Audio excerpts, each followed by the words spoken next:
Est-ce que vous pouvez nous dire quelques mots du contexte culturel et politique dans lequel a été mis en place le dispositif écrivain-écrivaine en Seine-Saint-Denis en 1986 ? Ce qu'on peut dire, c'est qu'on a une période charnière pour ce département. C'était un département très industriel et au début des années 80, on a encore 40% d'ouvriers. Et c'est un département finalement qui était fier de cette histoire ouvrière dans toute cette période-là.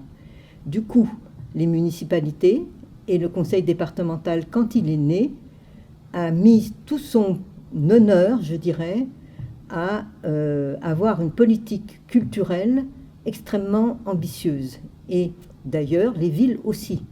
On était un département pilote du point de vue des bibliothèques, à l'époque déjà. Ça l'est encore. On était au début du cinéma public, on avait beaucoup de cinéma public déjà, et c'était la décentralisation théâtrale, avec tout ce que ça comporte, et un soutien réel de la part des élus. Manquait une politique du livre et de la lecture, et c'est donc dans les années 80 qu'est née cette politique du livre et de la lecture, avec effectivement les écrivains en Seine-Saint-Denis, parce qu'on ne pouvait pas dire résidence d'écrivains aussi facilement que cela. On pensait à Villeneuve-les-Avignon. Évidemment, le cadre de la Seine-Saint-Denis n'est pas le même. On pouvait penser à la Villa Médicis, et c'est encore plus différent. Donc on était plus sur une idée d'affirmer le rapport entre des écrivains et un département à la fois pour ses paysages, mais je dirais aussi pour sa population, et aussi dans un rapport, je dirais, et aux lieux culturels et aux politiques, qui était un rapport, on pourrait dire, de compagnonnage en réalité. Quels étaient les attendus, ou du moins les espoirs, placés en ce dispositif, assez inédit à l'époque ? Je dirais que ce qui était très intéressant, c'est qu'il est né sur un projet, en fait. Un double projet, je dirais, à la fois un soutien à la création littéraire. On soutenait la création théâtrale, la création cinématographique, la musique. Et donc l'idée de soutenir aussi la création littéraire paraissait comme un continuum de ce rapport entre ce département et la création, donc apporter quelque chose au niveau national en ce qui concernait la création littéraire. Ça, c'était le premier point, donc ce soutien à la création. Le second point, c'était de se dire que en Seine-Saint-Denis, la population pouvait avoir ce contact direct avec la création à travers ces écrivains en Seine-Saint-Denis.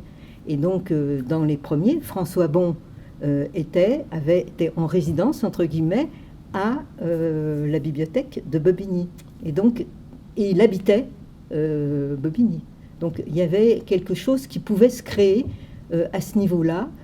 Et les bibliothèques, les centres de quartier, certains comités d'entreprise pouvaient se saisir de cette chance d'avoir un écrivain dans la ville, qui vit avec la ville et qui propose aussi des lectures, des ateliers, donc quelque chose de dynamique, sans qu'il y ait une obligation de résultat au niveau de l'écrivain. Et ça, pour moi, c'était très important.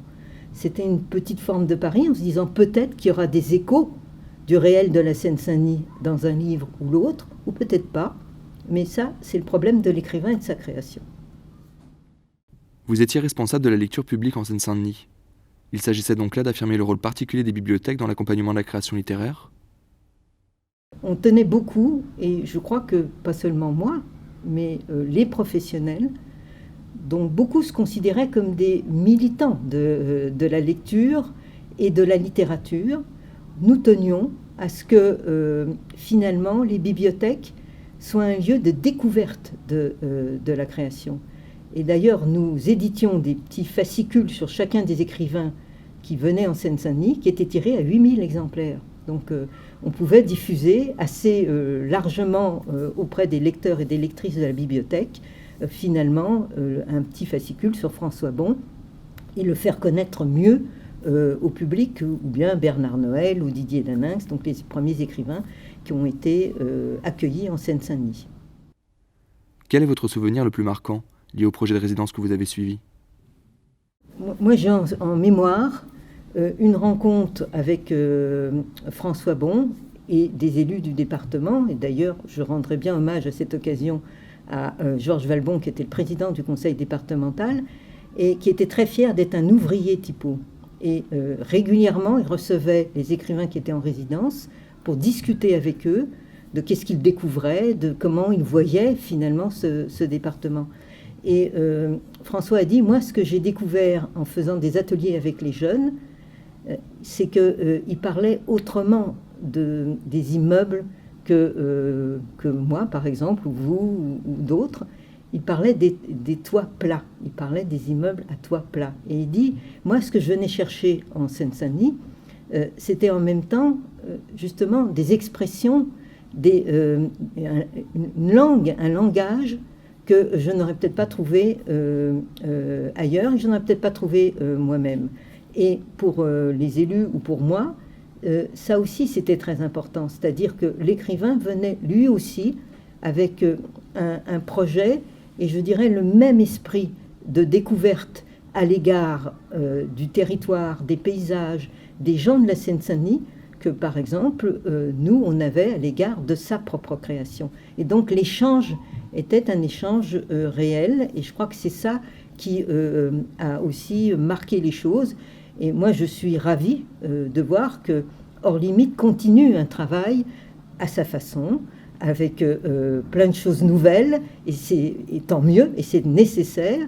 Mais je crois que ça, c'était un chemin qui était très important, comme le lien entre littérature de jeunesse et littérature générale, puisqu'à l'époque, j'étais aussi directrice du Salon du livre de jeunesse, et que, en fait, on n'a jamais fait de différence. On a toujours considéré, s'il y a littérature, s'il y a imaginaire, c'est ça qui compte, et peu importe à qui l'éditeur destine le livre. Voilà. Et je crois que les rencontres se sont faites, par exemple, Claude Ponty et François Bon sont restés amis. Donc il y a des choses qui bougent, et je crois que les rencontres sont fructueuses à la fois pour les habitants, elles sont fructueuses aussi pour les écrivains, et quand les politiques le veulent bien, elles peuvent être fructueuses pour elles et eux aussi.